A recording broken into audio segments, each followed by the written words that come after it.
어떤 여자에게 드라크마 10립이 있는데 그가 그 가운데서 하나를 잃으면 등불을 켜고 온 집안을 쓸며 그것을 찾아낼 때까지 샅샅이 뒤지지 않겠느냐. 그래서 찾으면 벗과 이웃 사람을 불러 모으고 나와 함께 기뻐해 주십시오. 잃었던 드라크마를 찾았습니다 하고 말할 것이다. 내가 너희에게 말한다. 이와 같이 회개하는 죄인 한 사람을 두고 하나님의 천사들이 기뻐할 것이다.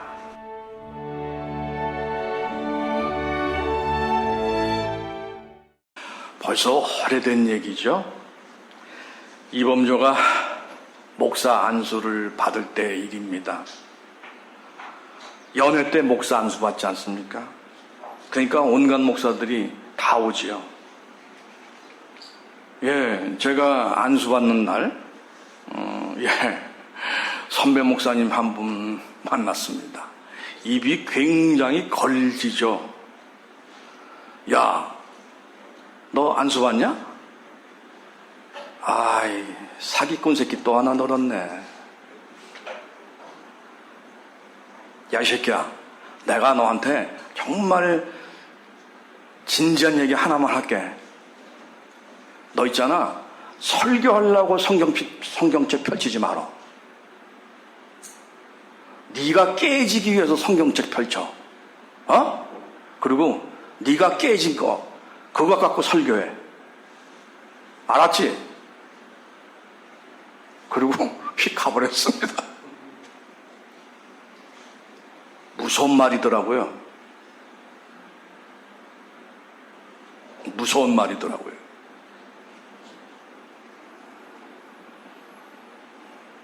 코로나19 때 무슨 말씀을 전해야 할까?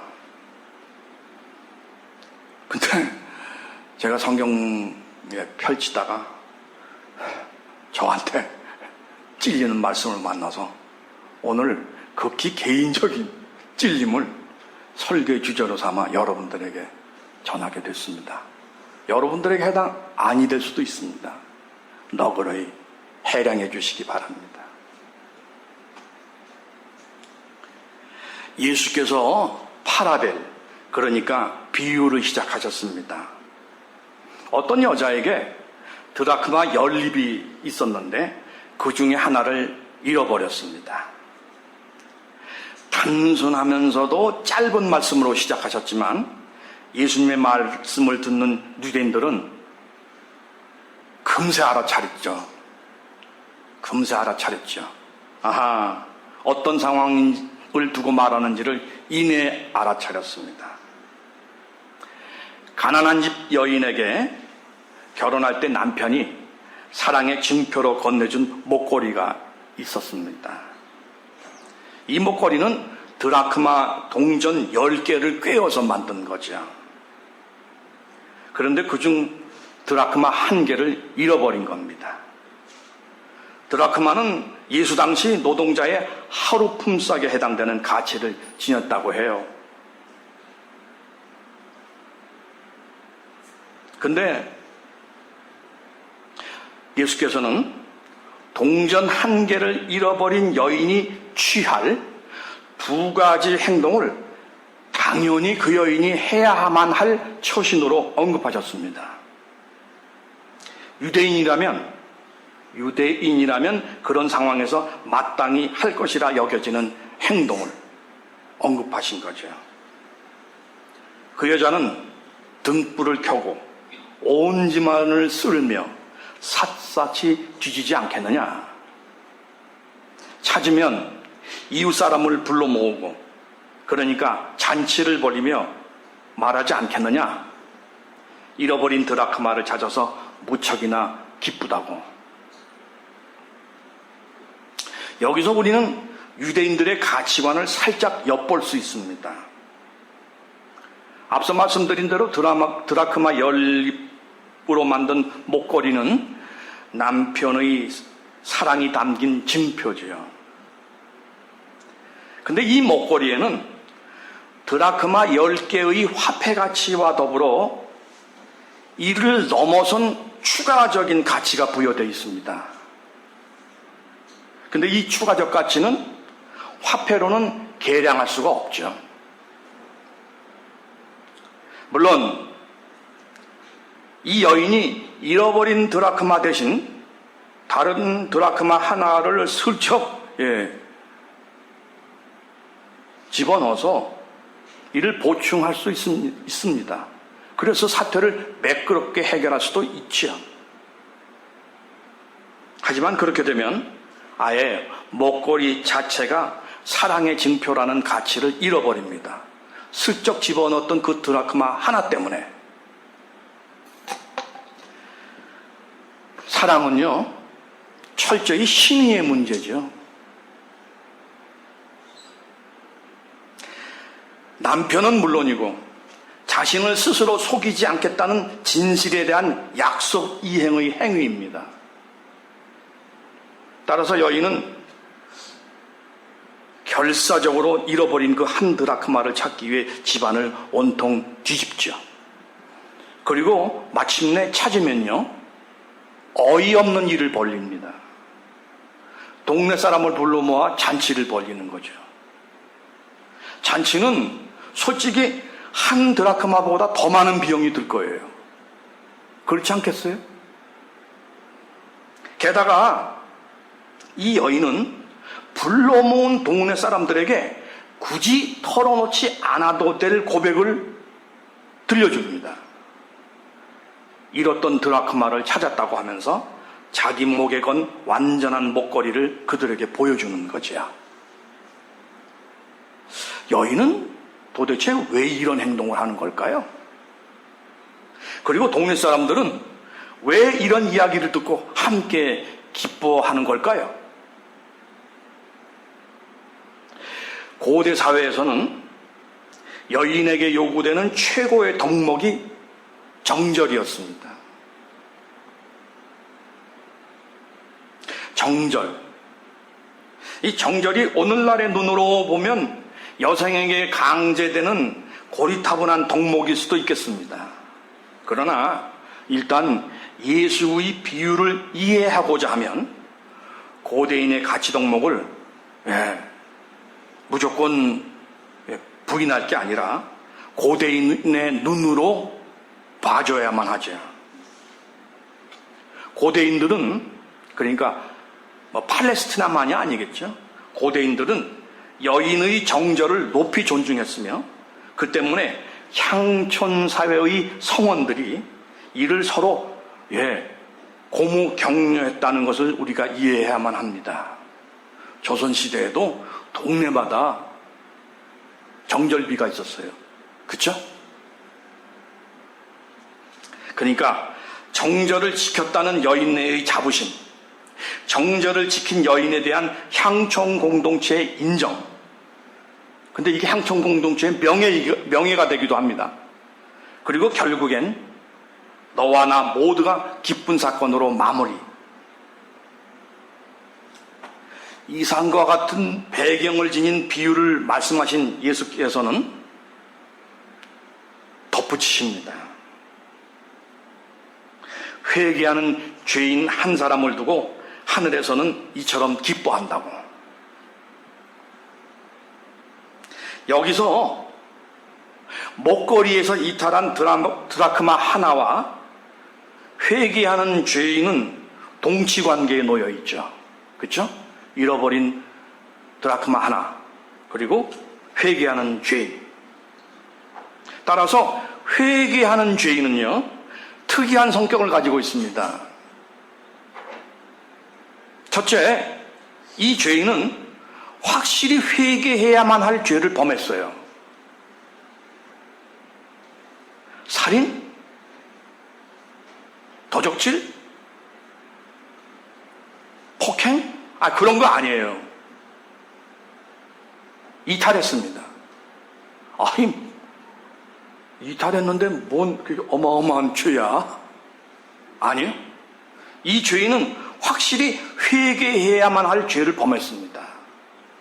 이탈이 곧 죄입니다. 10개로 완전체를 이루어야 할 목걸이에서 이탈했죠. 그러니까 자신도 불완전하게 됐지만 나머지 9개 드라크마도 불완전하게 된 거예요. 아울러 목걸이를 소유한 여인의 정절을 위태롭게 만들 수 있었죠. 그리고 그런 만큼 여인으로 하여금 말할 수 없는 걱정에 빠지도록 만들었습니다.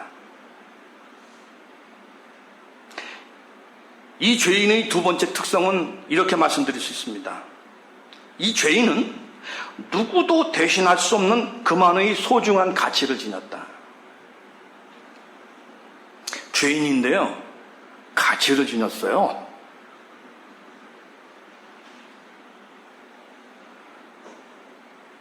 이 죄인은 다른 어떤 드라크마로 슬쩍 대체할 수 없는 그만의 소중한 가치를 지녔습니다. 그러므로 여인이 결사적으로 찾으려는 그런 존재예요. 찾게 되면 화폐 가치로 보면 도리어 손해가 날 정도인데 잔치를 벌일 정도로 여인에게는 엄청 기쁜 일이 되죠. 다시 말해 이 죄인은 굉장히 소중한 가치를 지녔습니다. 물질적 가치로 표현할 수 없는 소중한 존재예요. 마지막으로 이 죄인은 다음과 같은 특성을 가지고 있습니다. 이 죄인은 사태를 좌우할 정도의 결정적인 존재예요. 중간이라는 과도적 지점을 가질 수 없는 존재예요. 파국이면 파국, 평안이면 평안일 뿐이지 그 어중간한 어디에 있지 않다는 거죠. 그러니까 이 죄인이 이탈하면 파국이고 되찾으면 즉각 평안입니다. 처신하기에 따라 여인과 나머지 9개의 달란트에게 극적인 환경을 제공해 줄 정도로 결정적인 존재죠. 지옥이냐 아니면 천국이냐를 선사할 수 있는 그처럼 결정적인 존재예요. 이 죄인이. 자, 그러면 이제 물어야만 합니다. 10개의 드라크마로 이루어진 목걸이에서 이탈한 하나의 드라크마, 그러니까 회개해야 할 죄인은 누구인가? 누구죠? 우리가 이미 알고 있듯 답은 그리 어렵지 않습니다. 이 되찾은 드라크마의 비유는 잃어버린 한 마리 양의 비유 뒤에 나옵니다. 마가복음에서. 그리고 되찾은 드라크마의 비유 다음에는 집 나간 둘째 아들의 비유와 불의한 청지기의 비유가 따르죠. 근데 지금 언급한 이런 비유들은 일련의 공통된 의미지향을 가지고 있어요. 사회적으로 비난받는 세리를 비롯 얼핏 봐도 그렇고 그런 팔레스티나 바닥인생, 곧 오클로스들이 예수의 말씀을 들으러 왔습니다. 예수의 말씀을 들으러 왔다고요, 이 사람들이. 바리새인과 율법학자들이 보기에 이들은 사회의 쓰레기였어요. 쓰레기죠. 오클로스를 사회적 약자라면 무조건 두둔할 수가 없습니다. 사회적 약자이긴 한데 단순한 약자가 아니에요. 힘센 놈한테는 당하면서 말입니다. 자기와 비슷한 약자를 만나면 그 약자를 때리고 뻗겨먹는 그런 약자죠. 그런가 하면 이런 약자에게 당하는 상대 약자도 고분고분하지는 않아서 온갖 욕설로 악다고진을 벌리는 그런 약자죠. 그러니 이런 쓰레기들을 대상으로 설법하는 예수를 율법학자와 바리새인들이 볼 때 별로였겠죠? 별로였을 것입니다. 그래서 비아냥댔죠. 그걸 예수께서 들으셨습니다. 예수를 향해 그렇게 말했죠. 야, 이 사람이 죄인을 맞아들이고 그들과 함께 음식도 먹고 디립다 어울리는구나.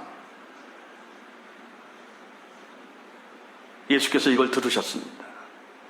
그러니까 되찾은 드라크마를 비롯 앞에서 쭉 언급한 여러 비유들은 바로 이들의 비아냥에 대한 예수님의 응답입니다.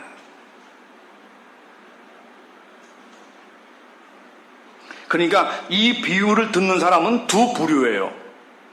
한 부류는 스스로를 죄 없다 여기는 바리새인과 율법학자들이죠.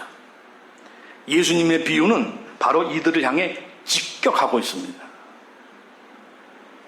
바리새인과 율법학자들로부터 죄인이라 지칭되는 바닥 인생들이 두 번째 부류죠. 예수의 비유는 묘하게도 이들을 변호하고 있습니다. 따라서 이런 상황을 염두에 두면 죄인이 누구인가는 자명해집니다. 죄인은 누굴까요? 바리새인과 율법학자? 아니죠. 모두입니다. 모두가 죄인이죠. 그리고 예수님의 의중을 읽으면 이 죄인들은 차별화가 가능합니다. 오클로스는 예수를 찾아와 만남을 갖는 죄인입니다. 바리새인과 율법학자는 그런 오클로스와 예수를 깔보는 죄인이죠. 이제 보니까 예수를 어떻게 대하느냐는 관점에 따라 차별화가 이루어진 매우 예수 중심의 주관적인 구별이에요. 이게 과연 정당하다고 말할 수 있을까요? 여기서 우리는 복음서의 기본 입장을 분명히 되새겨 볼 필요가 있습니다. 복음서에 따르면 예수는 하나님의 아들, 그러니까 곧 하나님이죠. 따라서 죄인들은 이렇게 다시 정리해 볼 수 있습니다. 사회적 쓰레기이지만 그래도 하나님 말씀을 듣겠다고 찾아온 죄인, 그런데 알고 보면 하늘에서 아주 소중히 여기는 죄인. 또 하나는 하나님 주변에 머물면서 하나님을 찾아온 죄인을 흉보며 그런 쓰레기를 만나주는 하나님을 이렇게 저렇게 궁시렁대는 죄인. 이건 심각합니다. 하나님은 인간이 복용할 수 있는 마지막 약인데 이 약에 내성이 생겨서 듣지 않는 그런 죄인이거든요.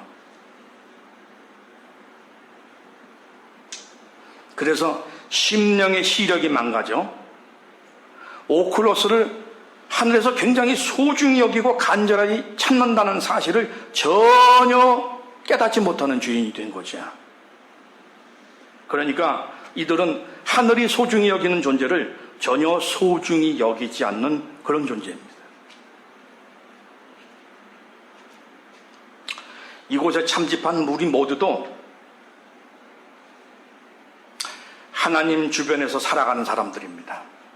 그렇죠? 우리 모두 하나님 주변에서 살아갑니다. 그런데 그런 우리가 경험해본 불편한 진실이 있어요. 우리는 때로 재미삼아, 때로는 신앙을 가르쳐 주겠다는 의도를 가리고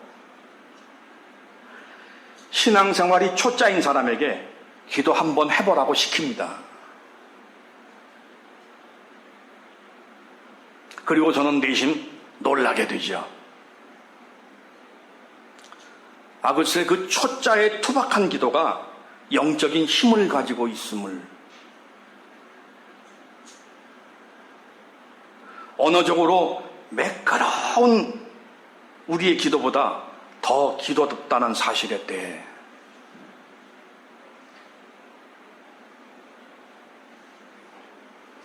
우리는 늘 기도를 통해 회개하며 살아가는 사람들입니다. 그렇죠? 늘 기도를 통해 회개하며 살아가는 사람들이죠. 그런 우리가 불편한 진실을 마주해 본 적이 있을 것입니다. 많죠? 신앙생활을 하지 않는 사람이 때로 우리보다 더 대범하고 더 따스해요.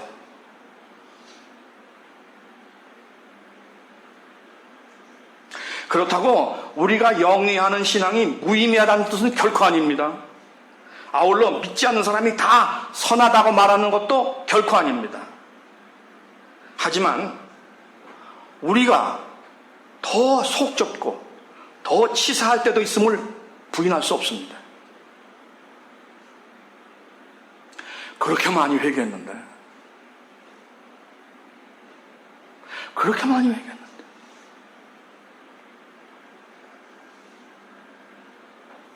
저는 목사지만 교회, 이게 과연 교회일까라고 회의할 때가 많습니다. 얼마 전에도 말씀드렸죠.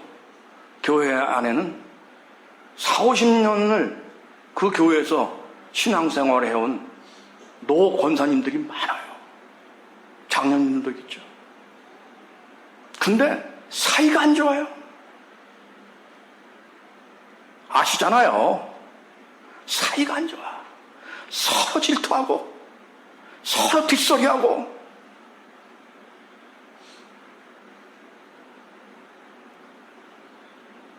교회에서 청춘 남녀가 만나서 교제를 시작하면 조용한 가운데 뒤에서는 엄청 시끄럽습니다. 그렇죠? 특히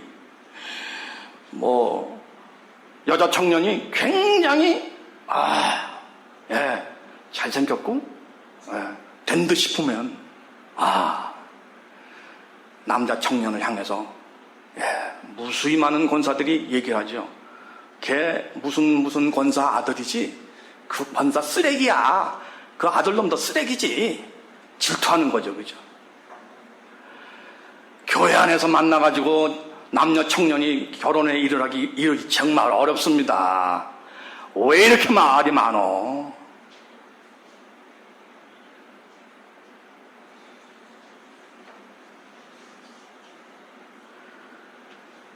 교회에서 관계가 꼬이면 점차 풀리지 않죠.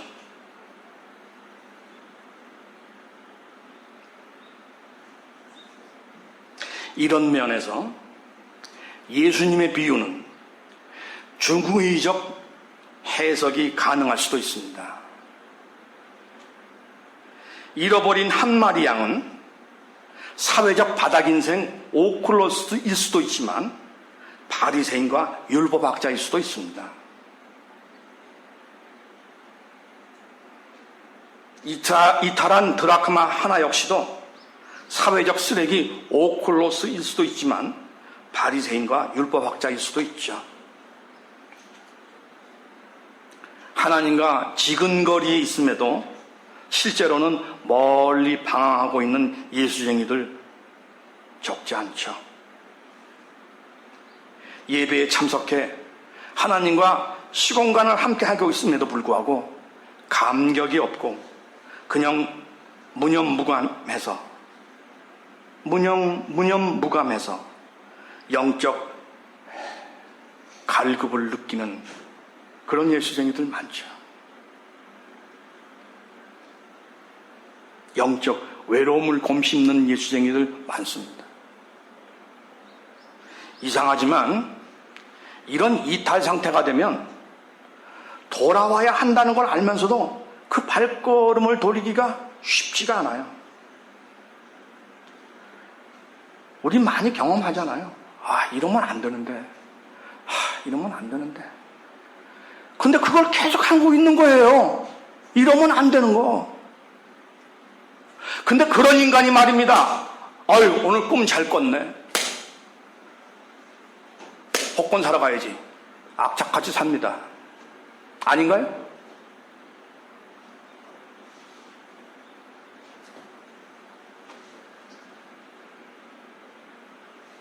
한편 이런 상태가 이웃에게 드러날까봐 조바심 같기도 하죠. 그래서 어이없는 방법으로 숨으려 합니다. 이웃에 대해 격한 도덕적 비판자가 되는 게 바로 그거죠. 하지만 이건 불편한 후유증이 있어요. 이웃을 향해 신나게 날린 그 판단의 화살이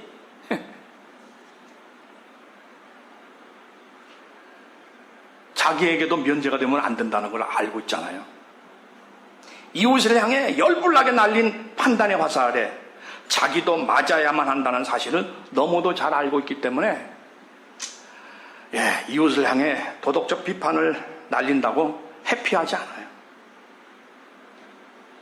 근데 말입니다.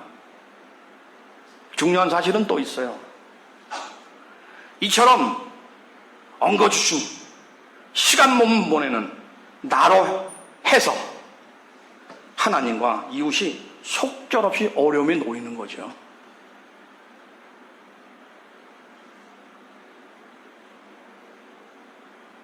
사람들은 그냥 전체를 보지 않고 부분만 봐요. 내가 요즘에 신앙적으로는 그래. 그냥 뭐 그래. 그거 아니에요. 다른 부분은 예수는 지금 엄청 고통스럽다고요. 이러는 나 때문에 헤매고 있잖아요. 사냐를.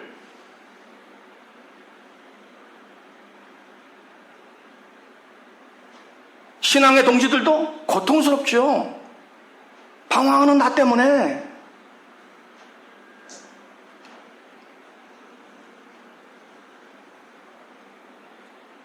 내가 돌이키면 하나님도 이웃도 모두 회복될 수 있습니다.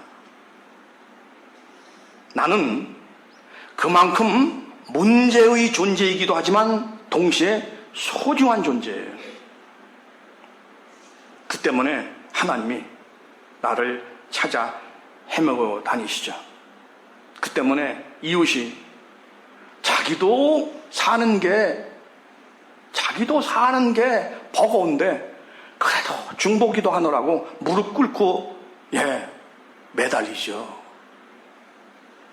헤매는 사람은 생각할 줄 알아야 돼요.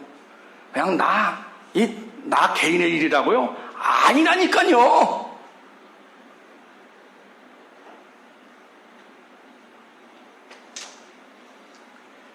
이병석 전 청와대 정무비서관, 이 사람 말이 많았죠. 박근혜 정부의 주치의로서 비선 진료했잖아요. 게다가 문학의 블랙리스트 작성해서 욕 꽤나 많이 먹었습니다. 하지만 이 사람도 그 나름 순수하면서도 소중했던 어린 시절의 이야기가 있어요. 듣게 되는 우리도 마땅히 이 이야기만큼은 존중해야 되는 그런 무언가가 있죠.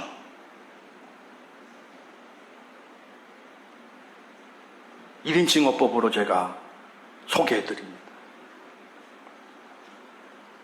내가 초등학교 3학년 때 우리 집은 일찍 돌아가신 아버지를 대신해 어머니가 채소 장사를 하며 어렵게 생활을 꾸려갔다. 당시 도시락을 싸갈 형편이 되지 못했던 나는 점심시간이면 슬그머니 교실 밖으로 나가 화단에 앉아 햇살로 배를 채우곤 했다. 그런데 그 사실을 알게 된 여자 담임 선생님이 어느 날부턴가 내게 매일 도시락을 건네주셨다. 그런데 그해 가을 소풍 때였다. 내가 빠질 것을 염려한 선생님은 나에게 평상시와 다름없이 등교하라고 몇 번이나 당부에 당부를 하셨다. 그러나 나는 그날 학교에 가지 않았다. 웃고 떠드는 아이들 속에 섞일 그런 자신이 없어서였다. 소풍날 아침, 형산강을 가로지르는 다리에 서서 쓸쓸히 푸른 강물을 내려다보던 나는 제잘거리며 소풍길에 올랐을 친구들 생각에 눈물이 핑 돌았다. 난 다리 난간에 매달려 일부러 크게 노래를 불렀다. 그때 누군가 내 어깨를 톡톡 쳤다. 깜짝 놀라 고개를 돌려보니 선생님이 웃음을 띤 얼굴로 서 계셨다. 순간 나는 달아나려고 했지만 내 몸을 꽉 안는 선생님에게 사로잡히고 말았다. 결국 나는 선생님을 따라 소풍을 갔고 내 생애 최고의 포식을 했다. 항상 허기에 차 있던 내 몸과 영혼은 선생님의 사랑으로 가득 채워졌다. 그날 선생님은 내 손을 잡고 이렇게 말씀하셨다. 병서가, 가난은 지금 네가 입고 있는 낡은 옷과 같은 거란다. 때가 되면 그 옷을 벗어던질 날이 올 거야. 중요한 것은 어떤 바람에도 꺼지지 않을 푸른 등불을 가슴에 켜는 거란다. 잃어버린 드라크마 하나, 잃어버린 양 한 마리는 나 아닌 누구일 수도 있겠지만 바로 나일 수도 있습니다. 신앙적인 공허감, 영적인 외로움은 좀 특이해요. 사회활동이나 취미활동을 열불나게 한다고 해서 해소될 수 있는 그런 게 아닙니다. 겪어보셨잖아요. 신앙적 방황, 영적 혼돈은 단순히 열심히 산다고 해서 해소될 수 있는 그런 게 아니에요. 그럴 수 있는 것이었다면 예수가 이 땅에 오실 필요가 없었겠죠. 지근거리라는 시공간적 형식은 별로 중요하지 않습니다. 수많은 사람들이 예수를 둘러싸지만 그 예수를 만난 사람은 소수이거나 의외의 사람이었어요. 예수와의 관계가 무념무감하다면 돌아가야죠.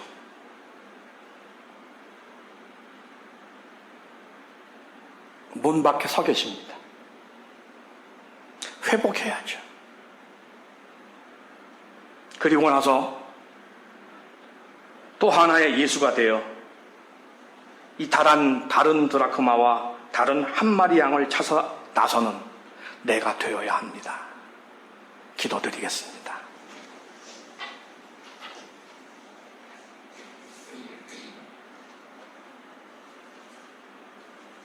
자리는 함께 하는데 영적으로 허허해서, 그런데 이 허허함을 신앙의 동료들에게 쉽게 털어놓기도 또 어려워서 하나님, 온갖 복잡한 심경 가운데 엉거주춤 있습니다.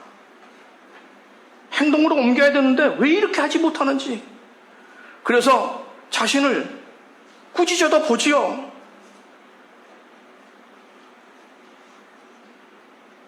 그래놓고도 엉거주춤입니다. 하나님, 돌아가게 해주십시오. 행동으로 옮길 수 있게 해주시기를 바랍니다. 세상이 줄 수 없는, 하나님으로부터만 주어지는 그 영적 평안, 기쁨, 환희, 의욕, 온갖 것을 다시 누릴 수 있게 해주시기를 간절히 바랍니다. 우리 주님 예수 그리스도 이름 받들어 아버지 하나님께 기도드렸습니다. 아멘.